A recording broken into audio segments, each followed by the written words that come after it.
Welcome to the Irresistible You podcast. This is the place to get a dose of empowerment to create the life you crave and deserve. I'm your host, Amy Beltran, CEO and founder of Irresistible University. I'm a confidence coach here to help you love yourself, drop the body image issues so you can lose the emotional weight and gain the confidence to look and feel irresistible at any size. Hey there, everyone. This week, we need to have a chat about what it means to really love yourself. And I want to approach this from some of the stuff that I see out here around the body positivity movement. And for those of you that don't know, I am not a fan of the body positivity movement. And I have a very different approach and a very different belief system. And I kind of march to the beat of my own drum. I always have, I always will.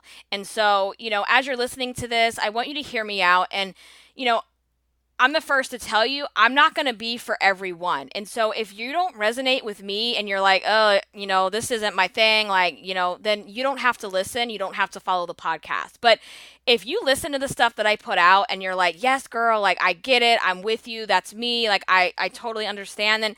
Then you're my people, right? And that's all I care about is reaching the women that I know need to hear the messages that I'm sharing. And so that's what I'm going to do today, because we really need to talk about what it means to love yourself, because it's thrown around all the time. It's used and like this, oh, just like go love yourself. And it's kind of like insulting in a way to just brush over how someone's feeling by saying that. And so I want to talk about how to love yourself, how it relates to the body positivity movement, what self-love is not, what self-love is, and then I have some closing thoughts around all of this to tie everything up. So, on that note, I want to just first explain to those of you that don't know, or just to recap, what is the body positivity movement? Now, by definition, the body positive movement is a feminist movement that encourages women and or female identifying people to adopt more forgiving and affirming attitudes towards their bodies with the goal of improving overall health and well-being.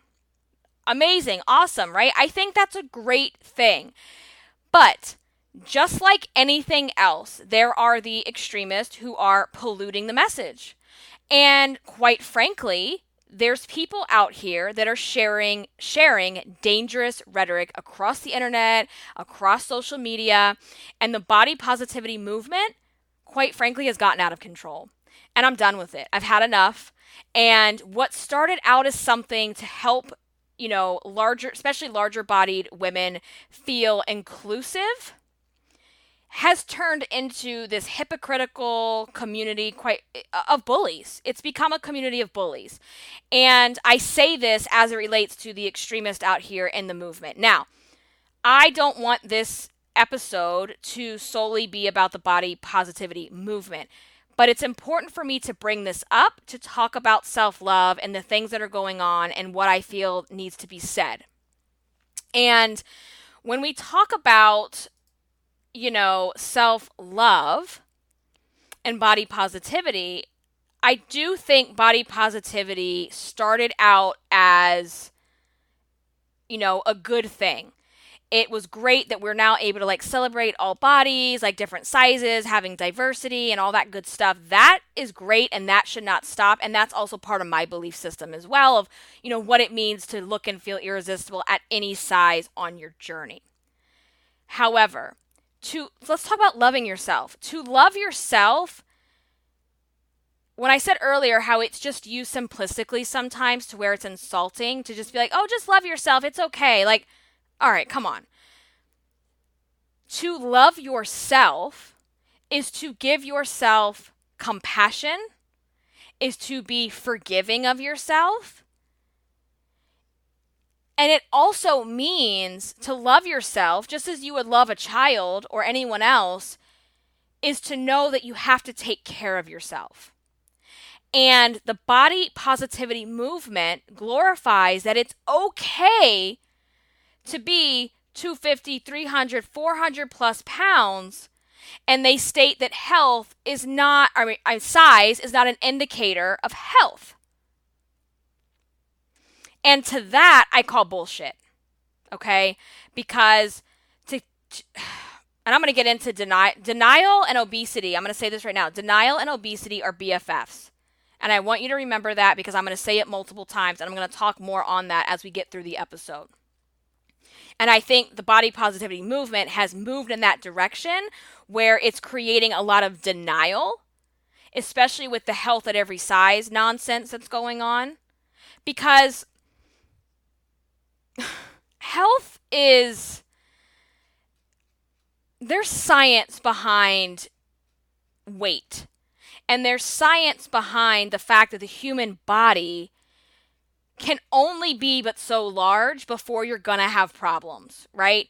And so to me, health at every size is bullshit.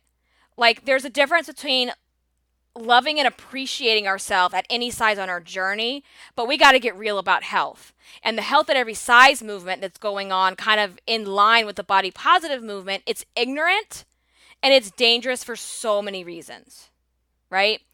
And I'll probably have to do an episode that's just about that because that could really get long-winded and I don't want to dive deep into that right now. So let's get back to self-love, okay? And I have a lot to cover today, so bear with me. And y'all, those of you that listen, you know I get passionate. You know I get super passionate. I can get down on a rant. I can get going, and I just get. And today I'm about to do that. I'm about to go in because this fires me up, and I'm super passionate about it. And I'm not gonna hold back, and I'm not gonna filter myself. Let's just say that. So put your headphones on. So anyway, back to the whole self-love thing. So I believe that self-love and what is part of self-love is loving yourself and being able to take care of yourself and take care of your body, right? And again, if you're sitting there and someone is 300, 400 plus pounds and you're trying to say that that's healthy, I call bullshit, okay? So let me tell you what life was like for me. We're going to go down memory lane here for a minute, okay? And I can fully speak on this topic. I'm not just some girl that says, like, sits in a chair and, like, forces a fat roll, hunches over and forces a fat roll with her stomach and is like, oh, yeah, girl, body positive. No, I've lived it. I've been all kinds of different sizes. I've been every size but skinny, okay? So I'm going to take you down memory lane and talk about what life was like for me when I was 250 plus, all right? So at 250 plus, this is what I'm telling you is not self-love. This is what self-love, none of this includes self-love. My 18, 19-year-old self that was going through this didn't even have a concept of self-love. I thought that was some term that was only used by like the crunchy hippie people dancing out in the forest, okay? This was not even in my vocabulary. It was not in my world. So let me tell you what life was like for me at 250 plus. I sat around inside my house in the summer with big baggy pants on, big baggy clothes, playing on the internet, watching TV all day, in between running to the kitchen and eating constantly all throughout the day. And let me tell you, when I say eating, I'm talking about bowls of mac and cheese with hot dogs and Hot Pockets, ham and cheese Hot Pockets, 2 at a time. And then I would go in there and get these big ass fluffy bagels and I would put butter, real butter, all over the bread. And I would have, it was like a ritual. It was ridiculous because I would devour this bagel and I would pull the bread, the big fluffy parts of the bread, and suck the butter out of the bread. And it was just this big, ridiculous, like, I don't know, fat girl ritual that would go down all the time, okay? And the only time I left my house, because at the time I was starting to get agoraphobia, which meant every time I left the house, I had panic attacks. And so I guess somehow in my mind it connected, well, the only way to make the panic attacks stop is to go eat. And so the only time I ever left the house was to go out to eat. I gained so much weight in this time of my life. I mean, I'm talking close to 100 pounds in less than a year. And I put myself in debt because I was using credit cards to go out and have these lavish, ridiculous meals because my little part-time job self, 18, 19 years old, I couldn't afford to go out to eat like that, right? Because when I would go out to eat, It was expensive because here's what I would do. Now, I'm going to use an example. So, if anybody remembers back in the day, I don't know if they're still around because I think they've all closed, most of them. Ruby Tuesday, remember Ruby Tuesday? So, I would go to Ruby Tuesday and I will order an appetizer. And my appetizer was the smothered whatever Texas cheese fries. We're talking bacon and, 5,000 types of cheese and ranch and all this kind of mess. And then my meal would come out, which was probably some kind of greasy cheese smothered burger or pasta. And if I had the burger, guess what? It came with fries, and I would eat every last piece of those fries. And back in the day, there was no doggy bag for me. There was no to-go box. I was not leaving crumbs. I was not leaving anything on that plate. And then when they say, "Oh, would you like dessert?" Yeah, duh. And so I would order this dessert. It was in this huge tall glass. It kind of looked like an oversized drinking, like alcohol drinking glass type of thing. And it was some kind of like double chocolate caramel fudge ice cream with brownies, and it was ridiculous. It probably should feed like 4 to 5 people. And we would eat that. And yep, y'all, I was even the ratchet bitch that put biscuits in her bag to go. Okay? That is a problem. Nothing about the way I was eating, the things I was putting in my body scream health at every size and self-love. None of that is about self-love. All of that is about the opposite of what self-love is. Because when you love yourself and you love someone else, you're not going to treat your body that way. Right? So here I was, I would walk around my college campus at the time. I was winded. I was tired. I was dripping in sweat at night with no sunshine, walking around college campus. That's a problem. That is not self-love. That's because the only other activity that I would do is sit on my couch. There was no activity, exercise in my life. None. I didn't go for walks because I loved it. I didn't go kayaking because it was my happy place. I didn't go kickboxing because I fell in love with it. None of that was in my even in my comprehension at the time, okay? Another example, I've always loved fashion, even when I was larger, and it was really hard to find clothes back in the day, because we're talking the early 2000s. It was really hard to find clothes that were plus size because we didn't have the online shopping was just barely, it wasn't even a thing yet. And the stores were not inclusive by any means. And so I remember I had these boots and they were super cute. They were brown. They were they were ankle boots, and my legs were so big that they wouldn't zip up over my ankles and my legs. But I was telling everybody, I was like, yes, girl. I was like, I'm rocking a new style. You just wait. You're going to see this in the magazines. This is going to be a new fad. Denial, denial, denial. And let me say it again. Obesity and denial are BFFs. Okay? I was in complete denial about what my actual clothing size was. So I would rock these ugly, stretchy, they were gray. They even had a drawstring. Seriously? Completely not flattering pants. And I guess you would call them dressy pants. I mean, I guess in a way, I don't know. They were from that store, Deb. Y'all remember Deb back in the day? Well, I would go to Deb and I had these pants because I refused to go and buy jeans. And it's not that I was actually saying, no, I don't I refuse to go buy jeans. I was in denial. And so I would tell myself and tell other people oh, I just love to dress up. I love skirts and dresses and dressy pants. Yeah, because they're stretchy. I wasn't wearing fitted pencil skirts. I was wearing stretchy band skirts. There was no, tight, sleek pencil skirt with the zip in the back. That wasn't happening when I say skirts. We're talking stretchy skirts.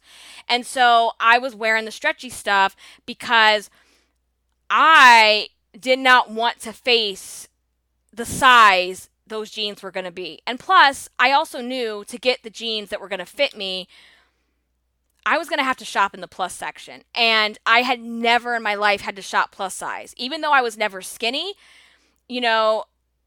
before this, I was an 11, 13 juniors, maybe a 12, maybe pushing a 14 at times, but I was never actually shopping in the plus size section. And at the time, early 2000s, it was humiliating because things were not as inclusive as they are today, and things are not where they should be by any means, but even today. But it was a lot more polarizing back in the day. It was like this little tiny section. It was like you're walking it felt like the walk of shame to go in the plus size section. That's what it felt like. And it was embarrassing for me because it was like, where did this body come from? This is not the body that I like. I thought I was fat before, but now I'm actually obese, right? So here I was. I finally got the courage up to go buy the jeans. And when I bought the jeans, they were like a size 20 or like a 22. I knew they were like right in there. And they weren't loose by any means. I was mortified. Um, before I felt like I'm a little overweight. I'm like more thick, curvy, but now like I'm just like obese and overweight and I'm miserable. I'm absolutely miserable.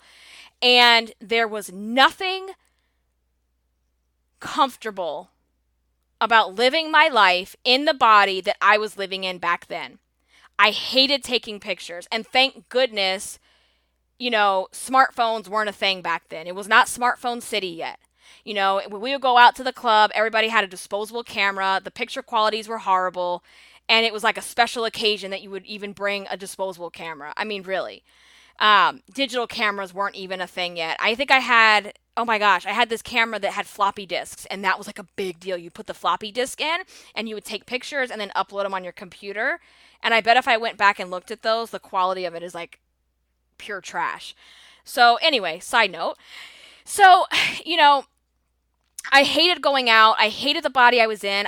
Even though I was going out every weekend, I didn't like the way I looked. Nothing fit me right. And I would just go out to party and get drunk to drink my problems away. So that girl, that Amy back then, didn't even know what it meant to love herself. And if anybody would have told me that it's okay to live in the body that you're in and you can stay here, please don't lose weight intentionally, because you just need to love yourself the way you are. And if you want to lose weight on purpose, that's not okay.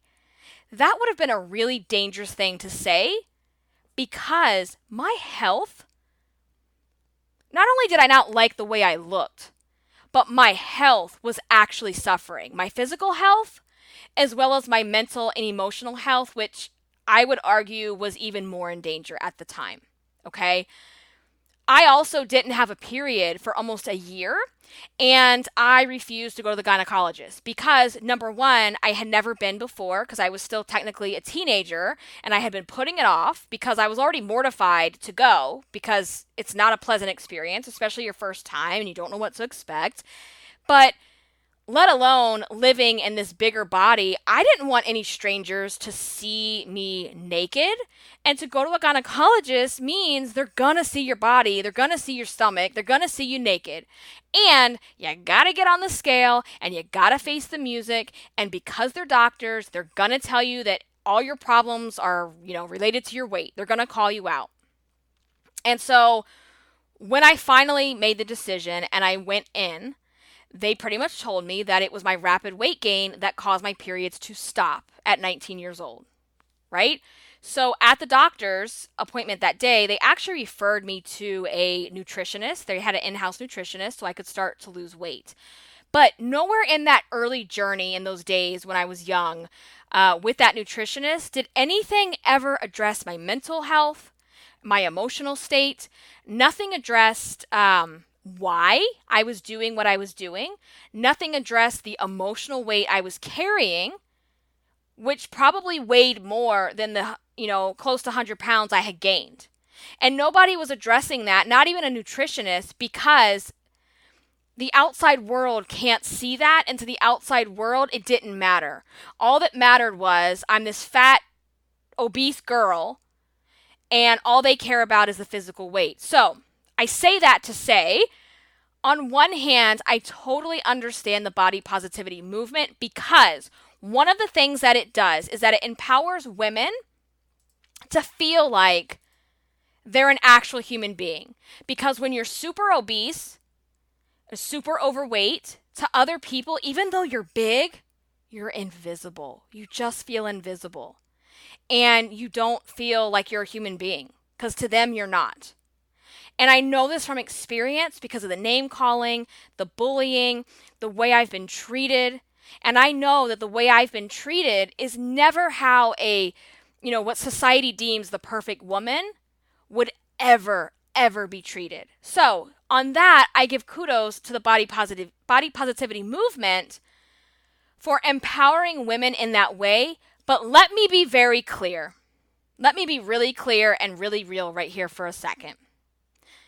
There is absolutely nothing empowering about telling someone she's healthy at 250 plus, 300 plus pounds, and that wanting to lose weight intentionally is dangerous. When in fact, telling someone they should never lose weight intentionally when they're that overweight, that is dangerous. And I don't give a shit if your blood levels come back in a normal range and you're 300 pounds. Because believe me this, those levels, especially if you're younger, they're not going to stay in that range long term. And it's going to catch up to you, and you cannot maintain such a high weight for such a long time and expect everything to work the way it's supposed to work. The body was not created and made to withstand hundreds of extra pounds on your arteries and your organs and your heart. We were not designed to live like this. That is a fact. That is science, and that is health. That is not an opinion. And to say that doesn't mean you're a piece of shit, low-life person because you weigh 300 pounds. That's not what I'm saying, because you still deserve love and respect from yourself and from other people, regardless of your size. But to tell someone they should never have the want or the urge to want to get the weight off, and they should just love their bodies the way it is, even though they can't walk up a flight of stairs, that's dangerous territory, and that has to fucking stop. Okay? Because to say that you're healthy at that size, you're not. And I'm not even just talking about physically. I'm not talking about just the physical. That's one dimension, one piece of this. When you're that size, it does a number to your emotional health and your mental health. And let me tell you right now, there is nothing pleasant, there is nothing fun, and there is nothing emotionally healthy about worrying in advance if the chairs of the place you're going to are going to fit. If you're going to break a chair or not be able to fit into a booth, right? There is nothing healthy and okay about that. There is nothing pleasant about worrying if you're going to fit in the roller coaster when you go to the theme park with your friends, right? There's nothing okay, nothing healthy about,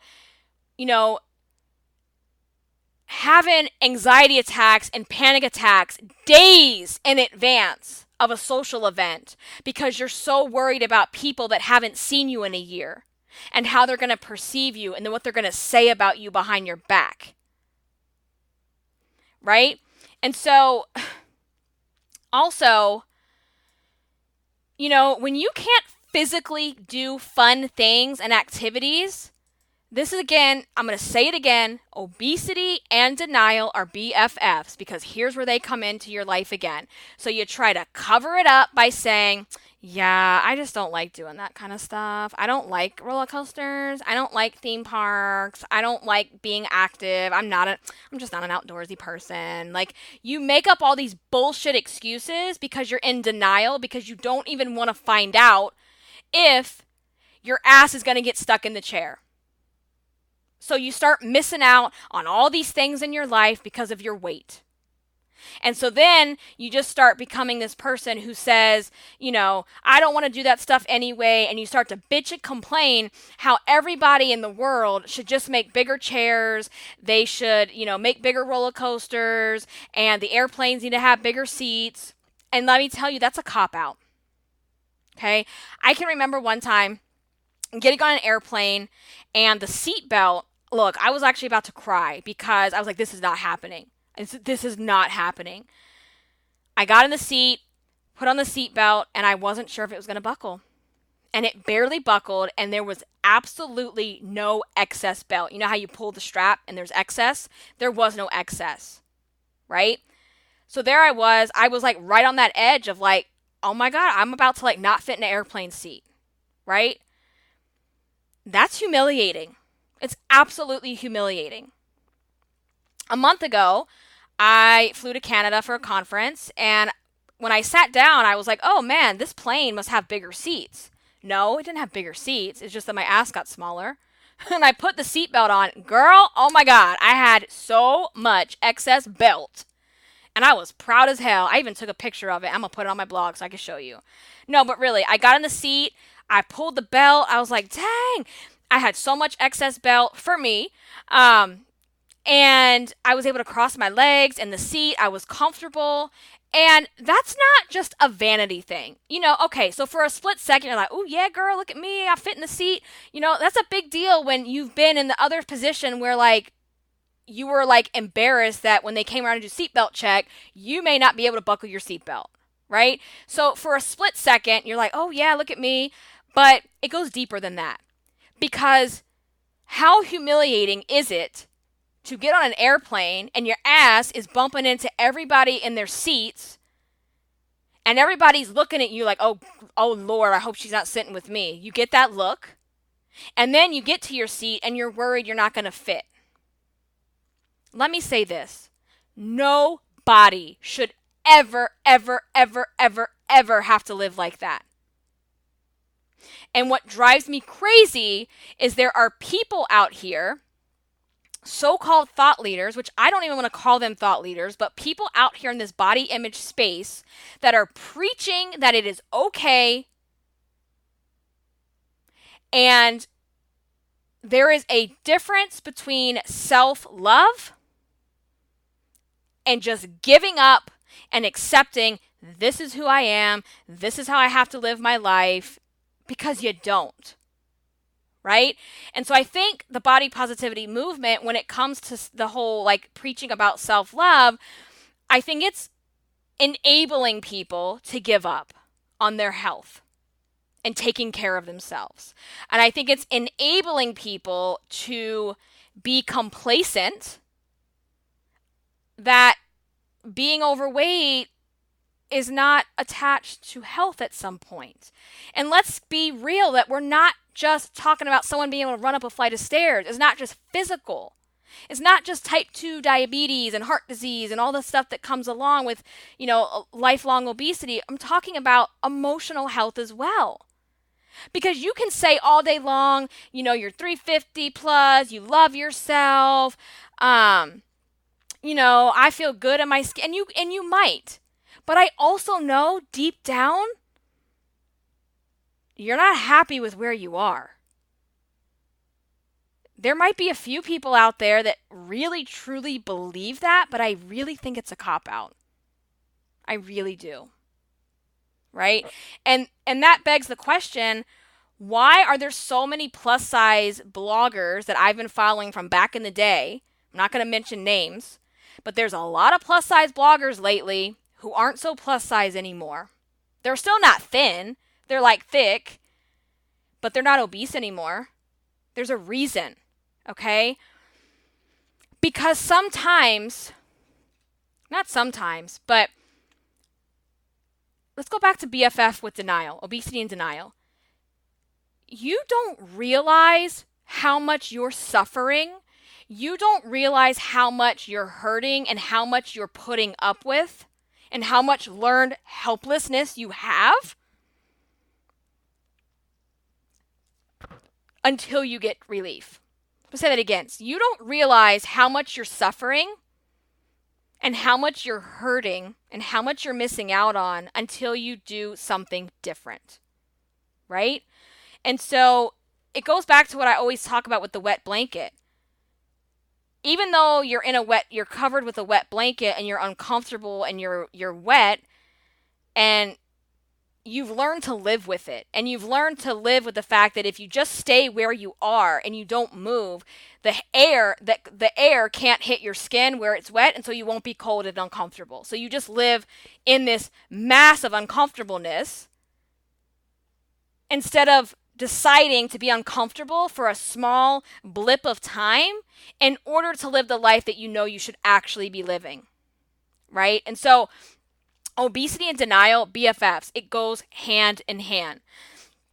And so often, until you actually try to do something differently or realize, like, I need to make changes, I need to treat myself better, I need to, like, love myself more, and by loving myself also means what I put into my body, what I do with my body, the way that the activities that I'm doing for myself, until you decide to do that, you don't realize how much you're suffering, and that's what exactly happened to me as well, right? And so let me go back to, and I know this is long because there's a lot to cover. So if you're still listening, thank you. Going back to telling someone, just love yourself the way you are. Like, that's a really hard thing to navigate when you're thinking, all right, how do I love myself? I'm 250 plus. How can I possibly love myself at this size when everything for me is so much harder to do? How do I love my body this way? I can't do the things I really know I want to do. I can't stand to look in the mirror. I don't like the body that I'm in. And so, yeah, maybe it would be easier and it'd be a cop-out just to say, nope, I love myself the way I am. I don't have to change. I'll just stay the way that I am. I'll just love myself like this. When the truth is, that's just a mask that you're putting on top of everything else, because the weight in and of itself is a symptom already of something else. It's always a symptom of something else, right? So how do you love yourself when you can't stand the body that you're in? Okay? So, you have to think, I'm going to be very real with you and tell you that sometimes you're not going to love yourself in the beginning, and that's okay. Because you don't go from one day, being super overweight and uncomfortable in your body, and then the next day saying, oh, I love myself the way I am. No, it's a process. And so when you first start on this journey of weight loss and self-love, you're not going to love that woman. You're not. But the way that you get through it, the way that you break through to actually start to fall in love with yourself, is you have to channel and think about the woman that you're becoming. The woman that is already inside of you, that you know you have the potential and the capability to become, and you know you love her, and you know you want the best for her, right? And so you got to start looking out for that woman that you're going to become. And to become her, you have to do the work to shed the weight, the physical weight, and the emotional weight. And again, sometimes, not sometimes, really every time, you have to actually start doing the work first. But then you're like, well, how do I do that if right now I hate myself and I hate my body? And again, you gotta find that power within you to do it for your future self that you're gonna fall absolutely in love with, right? It's kind of like dating. You meet someone, you're like, I kind of like them, but you're not in love with them yet. And the more you do things, the more you get to know them, the deeper that feeling becomes, which turns into love. And that's what I want you to do for yourself. And so when I say to love yourself, it's not like this Pollyanna-ish thing of like, oh yeah, just love yourself. Like, it's not that easy, and it has more layers to it than that. And the thing is, loving yourself is going to come by doing the things that are required to lose the weight emotionally and physically.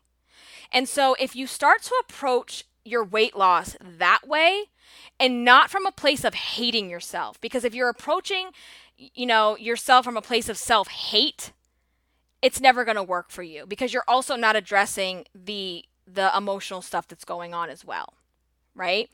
And so, you know, I want you to think of your future self and know that you're going to love her, and you're going to love her no matter what her body ends up looking like. You're going to love her no matter where she is on her journey. And you're going to love her with or without the perfect body. Okay? And so you have to start treating you have to start treating yourself in a way that is loving, that is compassionate, that is forgiving. Stop thinking about all the past experiences where you tried and failed, because we're not in the past, we're now in the present. And sometimes you have to give her a little bit of tough love. And when I lost some of the weight from the big post-high school weight gain, I didn't lose that weight because I fell in love with myself. I didn't lose the weight because I went on a journey of self-love and confidence. I lost the weight because I was miserable, because I was unhealthy,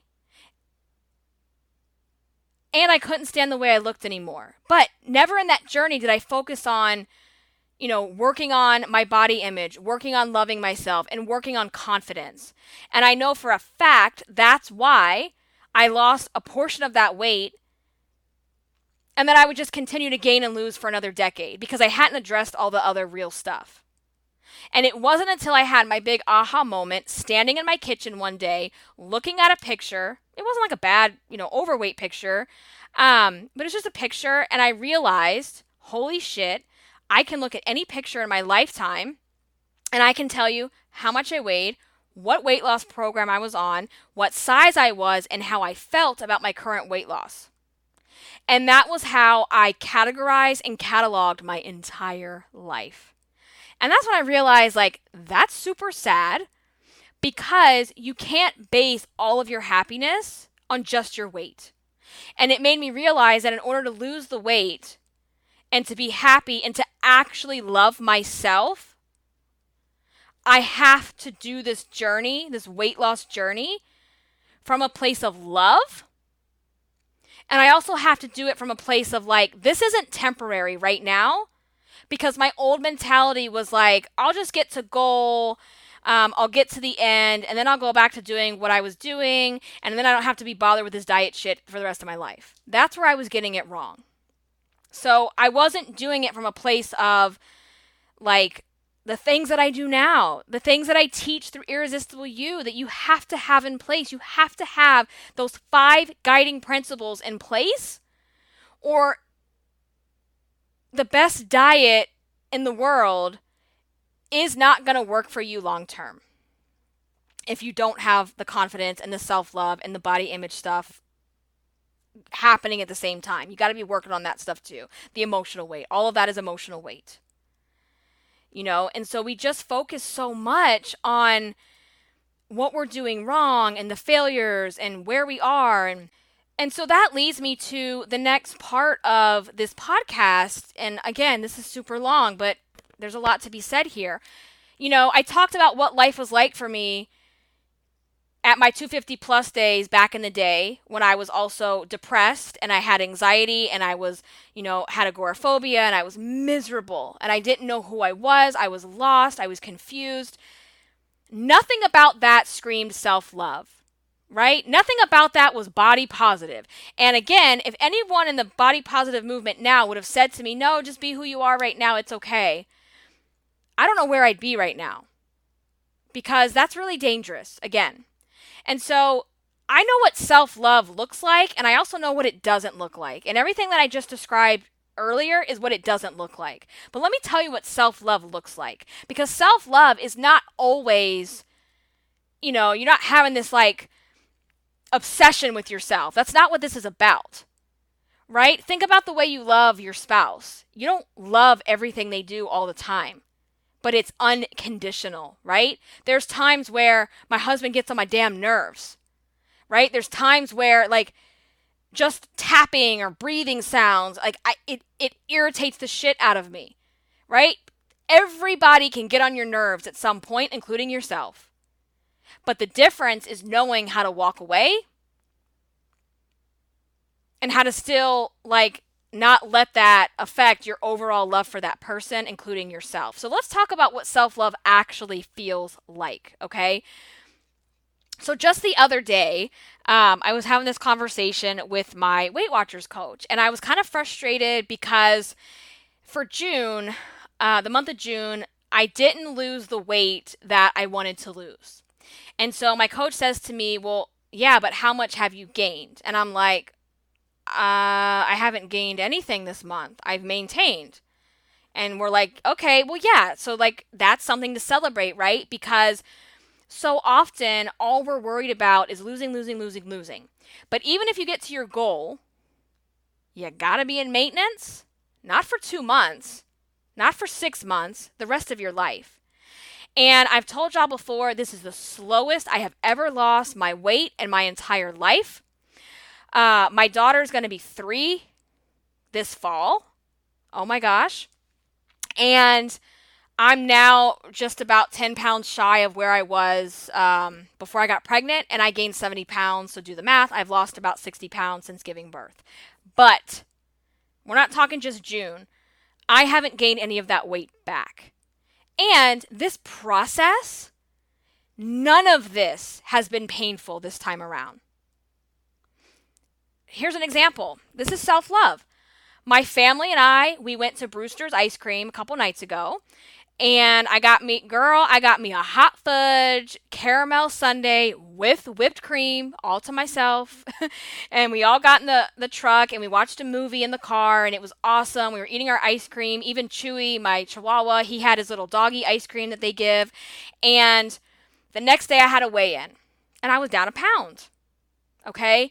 So the difference is, if I were to eat my 30-point sundae 7 days a week, we have a problem. And that's how I was living when I didn't love myself. It was, appetizer, meal, dessert, 7 days a week. Constantly shoving food down my throat, fast food, processed food. It was carb city. None of it was healthy. I didn't even drink water back then. I didn't eat vegetables. I didn't eat fruit. I didn't do any of the healthy habits that I do now. I didn't even drink diet sodas back then. Okay? So what I'm trying to say to you is that right now, the way that things are going for me, I don't feel like I'm doing something that's like this big process, this big painful process. I literally feel like I'm living my life. That I'm just living my life, and that I have finally learned how to eat like a normal, healthy person. And sure, I still have my struggles with food, but it's so much easier now, and I'm aware. I woke up to the whole thing, all the things that I was doing, and I have so much clarity and so much self-awareness that I'm no longer this zombie walking through life. And that's what self-love feels like. It's like when you finally are taking care of yourself because you want to, not because you're punishing yourself, not because you hate yourself so much that you're going to go on this restrictive, stupid diet or go to this gym, 90 minutes a day doing stuff you don't want to do around people you don't want to be around, going out for walks, going kayaking, kickboxing. Like, that's my stuff. That's what I love doing. And so the ratio of how much I sit on the couch and watch TV to the times that I'm active is so different now. And it's not like it feels like, oh, I got to go exercise. It doesn't feel like that. And that is self-love, right? So self-love feels like taking care of your body, putting the right foods in your body, but also having an ice cream sundae once in a while. Self-love feels like going to a cookout and eating what you want to eat and not feeling like you have to deprive yourself. Because I know I talk mostly about women who are overweight because that's my experience and that's what and that is what I focus on. I know I also have listeners who are thin and struggle with the same thing. And self-love is not restricting yourself because you're afraid to eat because you might gain 1 pound. So even if you're thin, I know you go through this as well. And that's not self-love. But self-love is not shoving 7 ice cream sundaes down your throat 7 days a week. It's just not. Because once, and it's what I said before, it's like once you realize how much pain you were in, you don't want to go backwards. And that's how I feel. I know what it feels like to hate yourself. I know what it feels like to be fat and miserable in your own skin. I know what it feels like to be happy and carefree and like actually not give a shit about the fat roll. Like I'm neutral to it. There's times I look in the mirror, I'm like, ugh. But then I'm like, yeah, it's okay. You know, like it's a process and none of this happens overnight. And back to like the whole just love yourself. Like, know that I know, and the way that I will always tell you is you can't just do that and everything's going to be okay. You got to go through the hard stuff too. You got to do the work to get to the place where you can really truly say, I really love who I am and I'm super comfortable in my own skin. And that was a lot. And if let's just quickly wrap right here because I want to go back to obesity and denial.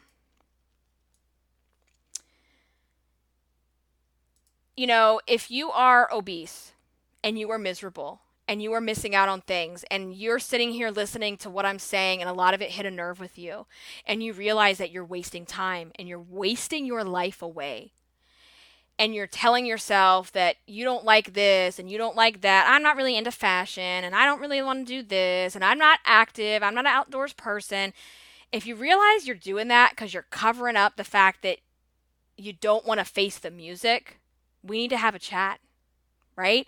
Because to want to go on this weight loss journey, and guys, when I say weight loss journey, here's what I want you to know. I'm always talking about physical and emotional weight.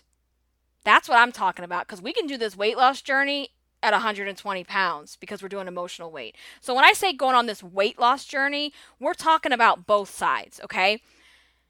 But you have to, like, you could listen to my podcast all day long. You could feel inspired. You could feel motivated.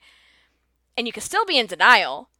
But let's be clear. You personally have to be mentally ready to lose the weight. And being in denial is not preparing you for where you need to be. Right? So you've got to address the denial and say, hey, let's be real with myself and let's tell the truth. And once you start to tell the truth and face the music and get out of the denial, you're going to find that you're going to be mentally ready to lose the weight, the emotional and the physical weight. Okay, so I just kind of want to wrap this up and say, like, I know this was a lot. I know this was a lot to cover. And, the stuff that you're hearing out here, it's not serving you. If you are not happy in your own skin, if you are not comfortable where you are physically, emotionally, mentally, you need to stop listening to people telling you that it's okay to be the size, to be 300 pounds. So that's a tricky thing. I know I can get, oh my God, this is going to keep going. Okay, just one more thing, I promise. That's kind of like a tricky topic to talk about because I don't want to sound hypocritical by any means, but I hope that you understand what I'm trying to say and what I'm trying to get across is that, you can love yourself and simultaneously strive to improve your body as well.